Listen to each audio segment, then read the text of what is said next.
టీవీ49 news కి స్వాగతం. ప్రజా తీర్పును గౌరవిస్తూ నూతన ప్రభుత్వానికి తోట త్రిమూర్తులు అభినందన తెలిపారు. వైఎస్ఆర్ పార్టీ తరపున ప్రజలకు రక్షకుడుగా ఇక్కడే ఉంటానన్నారు. భారతదేశ చరిత్రలో ఏ రాష్ట్రంలోని లేని విధంగా లక్షల కోట్ల సంక్షేమం అందించినప్పటికీ ప్రజలు వైఎస్ఆర్సీపీని పక్కన పెట్టారని ఎమ్మెల్సీ తోట త్రిమూర్తులు పేర్కొన్నారు. అంబేద్కర్ కోనసీమ జిల్లా మండపేట నియోజకవర్గంలో వైసీపీ ఓటమి అనంతరం గురువారం స్థానిక వైసీపీ కార్యాలయంలో ఏర్పాటు చేసినటువంటి మీడియా సమావేశంలో ఎమ్మెల్సీ తోట త్రిమూర్తులు మాట్లాడారు.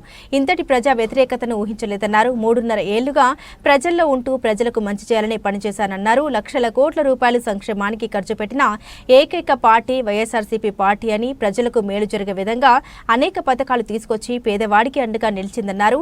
ఇన్ని చేసినప్పటికీ ప్రజలు తమను పక్కన పెట్టారన్నారు. ఓటమికి 100 కారణాలు ఉన్నప్పటికీ సంక్షేమ పథకాలు వాటన్నిటిని అధిగమిస్తాయని భావించామన్నారు. 2019లో జగన్మోహన్ రెడ్డి విడుదల చేసిన మేనిఫెస్టోను చెప్పింది చెప్పినట్టుగా అమలు చేసి ప్రజల మన్నన పొందిన జగన్ను గద్దెదించడానికి టీడీపీ ప్రవేశపెట్టిన సూపర్ 6 మేనిఫెస్టో పట్ల ప్రజలు ఆకర్షితులు అయ్యారని, చంద్రబాబు సూపర్ 6 పథకాలను పూర్తిగా అమలు చేస్తారని నమ్మి ప్రజలు ఓటు వేశారన్నారు. తాను ఓటమి అనంతరం మండపేట నుండి వెళ్లిపోతానని పుకార్లు సృష్టిస్తున్నారని, వాస్తవం కాదని కార్యకర్తలకు భరోసా ఇచ్చారు. గతంలో చెప్పినట్లుగానే గెలిచినా ఓడినా ఇక్కడే ఇదే పార్టీ కార్యాలయంలో ఉంటూ వైసీపీ కార్యకర్తలకు ప్రజలకు అండగా ఉంటానన్నారు. అధికారం ఎప్పుడు ఎవరికి శాశ్వతం కాదని కార్యకర్తలు అభిమానులు సంయమనం పాటించాలని కోరారు. వైసీపీ ప్రభుత్వాన్ని గద్దెదించడం కోసం కీలకంగా వ్యవహరించి కూటమి ఏర్పాటుకు కృషి చేసి విజయం సాధించిన పవన్ కళ్యాణ్ కు, ముఖ్యమంత్రి కాబోతున్న చంద్రబాబుకు, ఎమ్మెల్యే వేగుల జోగేశ్వరరావుకు, బీజేపీ నాయకులకు అభినందన తెలియజేశారు. ఈ కార్యక్రమంలో వైకాపా నాయకులు రెడ్డి రాజబాబు, మున్సిపల్ చైర్పర్సన్ పత్తివాడ నూక దుర్గారాణి, అభిమానులు, కార్యకర్తలు పాల్గొన్నారు.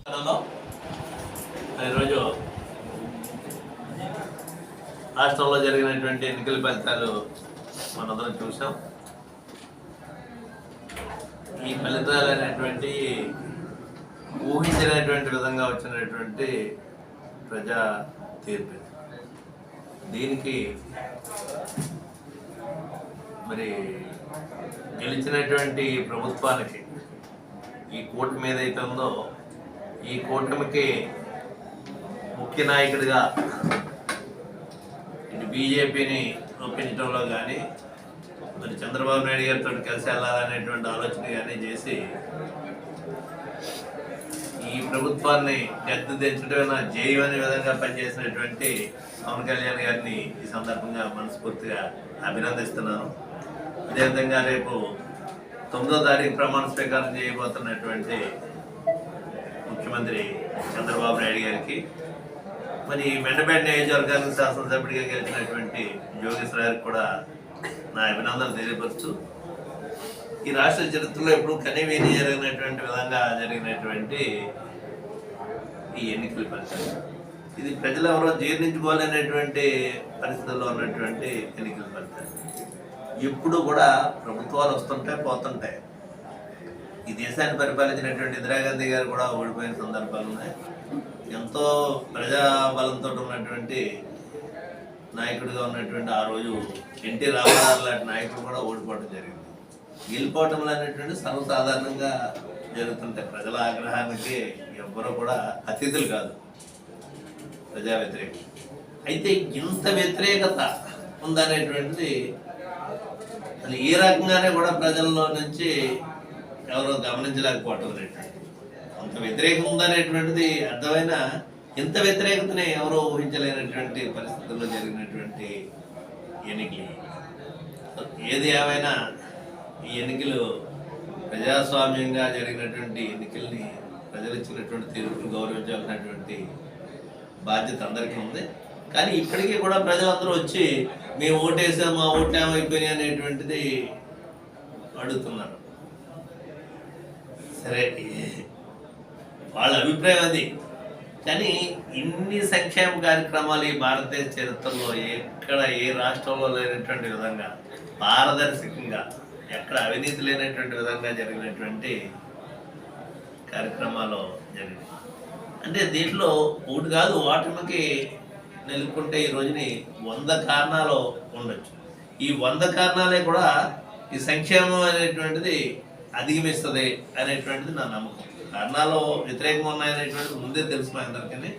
కానీ వ్యక్తిగతమైనటువంటి కారణాలు, కార్యకర్తలకి ప్రాధాన్యత లేదనేటువంటితో, లేకపోతే ఇంకోటి అనేటువంటితో, లేకపోతే కొన్ని వర్గాలు పట్టించుకోవటం లేదనేటువంటితో కాంట్రాక్టర్ విధానం ఇబ్బంది పడుతున్నారు.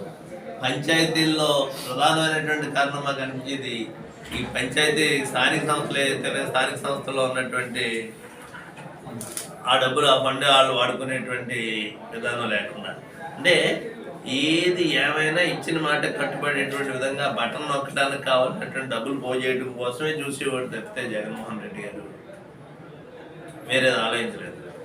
కానీ దీన్ని బట్టి మా అందరికీ అనిపించేటువంటిది సంక్షేమం అనేటువంటిది వీటిలన్నిటిని అధిగమిస్తుంది అనేటువంటిది మేమందరం అనుకున్నాం. అమ్మఒడి కింద డబ్బులు వేసారు. కొన్ని లక్షల మందికి మరి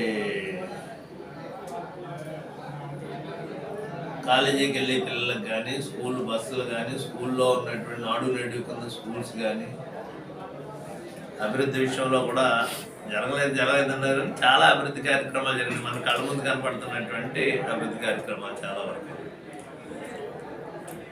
దీంట్లో 18 నుంచి 45 సంవత్సరాలు ఉన్న వాళ్ళందరికీ 18,750 రూపాయలు రేటు.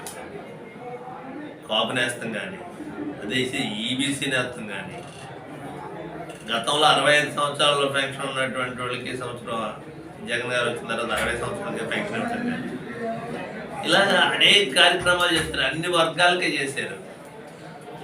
ఈ అంటే నిర్ణయంలో మాట్లాడుతూ ఇదేమి జగన్ జేబులో సొమ్ము కాదు, ఆడిబాబుది కాదు, ఈడిబాబుది కాదు అనేటువంటి కొంతమంది మాట్లాడుతున్నారు.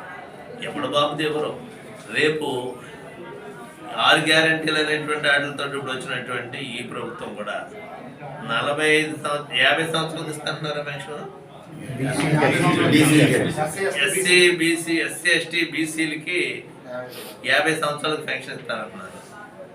ఎవరు బాబుది ఎవరు కదా? ప్రభుత్వం ఇవ్వండి, సంతోషం. పేదవాడికి సహాయం చేయడం అనేటువంటి దాన్ని అందరూ కూడా స్వాగతిస్తాం. అదేవిధంగా సంవత్సరానికి 3 గ్యాస్ సిలిండర్లు ఇస్తారన్నారు. అదేవిధంగా పుట్టినటువంటి ప్రతి ఆడపిల్లకి 18 సంవత్సరాలు దాటినటువంటి వాళ్ళందరికీ కూడా అమ్మఒడి కింద డబ్బులు వేస్తారు. 15,000 రూపాయలు ప్రతి నెలకు 1,500 రూపాయలు వేస్తారని చెప్పారు. అదేవిధంగా పుట్టినటువంటి స్కూల్కి వెళ్ళేటువంటి పిల్లలందరికీ కూడా జగన్మోహన్ రెడ్డి ఒకరికే వేస్తున్నాడు.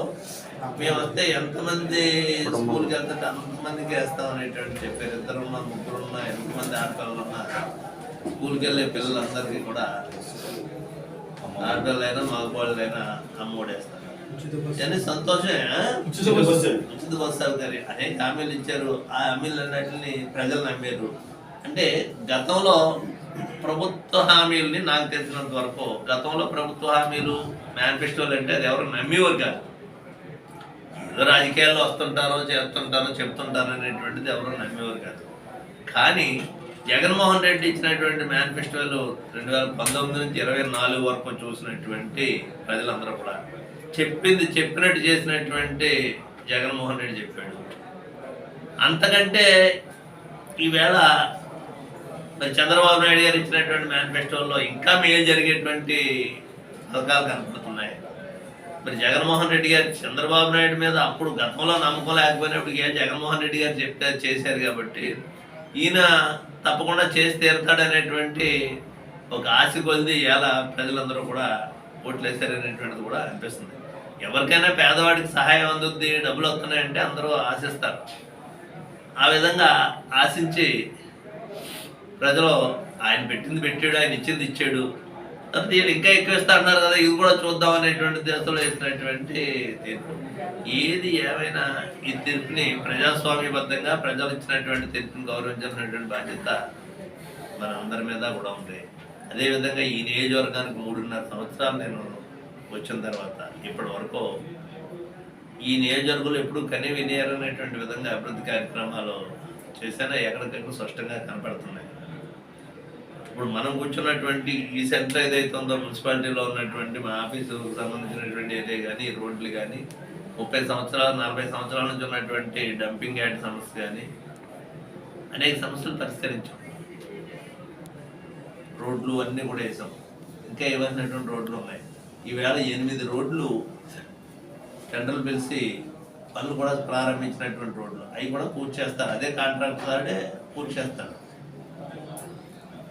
ఇంకా మిగిలినటువంటి ఏదైతే ఉన్నాయో ఈవేళ గతంలో జోగేశ్వరరావు నాకు ఒకసారి మాత్రమే అధికారం ఉంది, 3 సార్లు నేను గెలిచినప్పటికీ నేను 2 సార్లు ప్రతిపక్షంలో ఉన్నాను, అందుకని చేయలేకపోయిందని చెప్పేసి ఆ చేయలేనటువంటి ఇవాళ మళ్ళీ అవకాశం వచ్చింది. అధికార పార్టీ తరఫు నుంచి ఎమ్మెల్యే అయ్యాడు కాబట్టి ఇవన్నీ కూడా చేసి మెట్టపేట ప్రజలకి మేలు చేసేటువంటి విధంగా ఆలోచన చేస్తారనేటువంటిది అనుకుంటూ మరి ఇక్కడ కార్యకర్తలకి నాయకులకి అందరికీ కూడా వైఎస్ఆర్ పార్టీ తరఫు నుంచి అంటే అధికారంలో ఉన్నటువంటి పార్టీ తరఫున ఉన్నటువంటి నాయకుడిగా ప్రజాసేవకుడిగా పనిచేయాలి. అధికారం లేనటువంటి పరిస్థితుల్లో ప్రతిపక్షంలో ఉన్నప్పుడు కార్యకర్తలకే రక్షకుడుగా మీకు ఎప్పుడు అందుబాటులో ఉంటాను. ఎప్పుడు ఎవరికి ఏ సమస్య వచ్చినా ఈ తప్పుడు ప్రచారాలు నమ్మకాలతో ఇక్కడ నుంచి వెళ్ళిపోతారు, ఇక్కడ ఉండరు, అక్కడ ఉండరు, ఇక్కడ ఉండరు అని చెప్పేటువంటి మాట నమ్మకాలతో ఈ వెంటపేట నియోజకవర్గంలో ఉంటాను, ఇదే ఆఫీస్లో ఉంటాను, ఇదే ఇంట్లో ఉంటాను, ఇక్కడే ఉంటాను. తప్పకుండా ప్రజలకి రాత్రైనా పగలైనా ఎప్పుడు అందుబాటులో ఉంటూ ఏ కష్టం వచ్చినా మీ వెన్నంటే నేను ఉంటాననేటువంటిది మనం చేస్తూ అధికారం గెలిచినటువంటి అధికార పార్టీగా 4 రోజులు ఈ ఉత్సాహాలు లేకపోతే ఈ సంతోషాలు ఇవన్నీ ప్రతి గ్రామంలోని అందరూ ఒకే పార్టీకి చేరు. కొంతమంది ఆ పార్టీకి చేస్తారు, కొంతమంది ఈ పార్టీకి చేస్తారు. పాత వాళ్ళు ఇదివరకు ఉన్నటువంటి అధికారంలో ఉన్నటువంటి పార్టీ మీద ఇప్పుడు వచ్చినటువంటి వాళ్ళు కొన్ని మరి హేళన చేసేటువంటి విధానాలు కానీ కొన్ని రకాలుగా వాళ్ళని కవ్వించేటువంటి విధానాలు కానీ జరుగుతుంటాయి. అది కొంతవరకు భరిస్తారు తప్పితే మితిమీరినటువంటి విధంగా వెళ్తే మాత్రం భరించేటువంటి పరిస్థితుల్లో ఉండరు. అటువంటి సందర్భాలు ఎప్పుడు వచ్చినా మీకు అందరికీ నేను అండదండలుగా ఉంటాను, మీకు సపోర్ట్గా ఉంటాను.